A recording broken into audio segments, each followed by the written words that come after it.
بسم اللہ الرحمن الرحیم۔ آج ہم لفظی اور معنوی تشریح کے ساتھ حدیث نبوی کے تعلیم کے سلسلے میں چوتھی حدیث شروع کریں گے، لیکن اس حدیث کو شروع کرنے سے پہلے ہمیں یہ معلوم ہونا چاہیے کہ حدیث نبوی کا مطالعہ کیوں ضروری ہے۔ حدیث نبوی کے بغیر دین پر عمل کرنا ممکن نہیں۔ حدیث نبوی کے ذریعے قرآن کو سمجھنے میں مدد ملتی ہے۔ ہمارے نبی صلی اللہ علیہ وآلہ وسلم کی احادیث حکمت و دانائی کا مجموعہ ہیں، جن پر عمل کر کے ہماری زندگی سنور سکتی ہے۔ احادیث کو سمجھنا اور ان پر عمل کرنا آخرت میں کامیابی کی ضمانت ہے۔ اس سلسلے کی چوتھی حدیث میں ہم پڑھیں گے کہ رسول اللہ صلی اللہ علیہ وآلہ وسلم پر درود شریف پڑھنے والے کو کیا انعام ملتا ہے۔ رسول اللہ صلی اللہ علیہ وآلہ وسلم نے فرمایا، من صلی علی مرۃ فتح اللہ لہ بابا من العافیہ، جس نے مجھ پر ایک مرتبہ درود بھیجا، اللہ نے اس کے لیے عافیت کا ایک دروازہ کھول دیا۔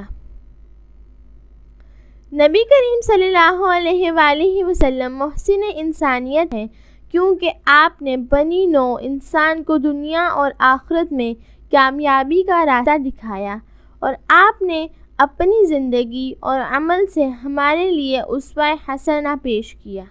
حضور صلی اللہ علیہ وآلہ وسلم کے احسانات کا تقاضا یہ ہے کہ ہر چیز سے بڑھ کر آپ صلی اللہ علیہ وآلہ وسلم سے محبت کی جائے۔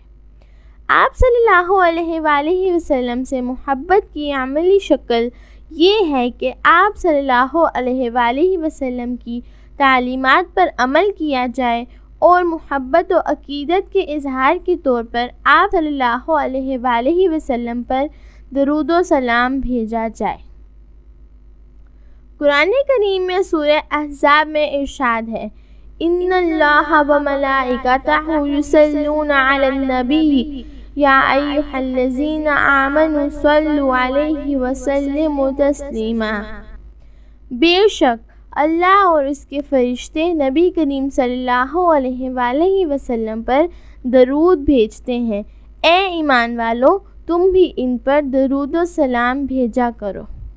اس سے ظاہر ہوتا ہے کہ حضور اکرم صلی اللہ علیہ وآلہ وسلم پر درود بھیجنے کی ہمیں اللہ کی طرف سے بھی تاکید ہے۔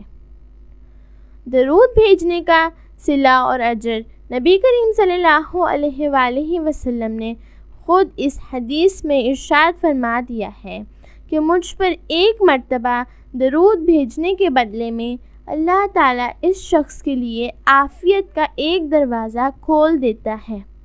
اللہ تعالیٰ ہمیں عمل کی توفیق عطا فرمائے۔ جزاک اللہ خیرہ۔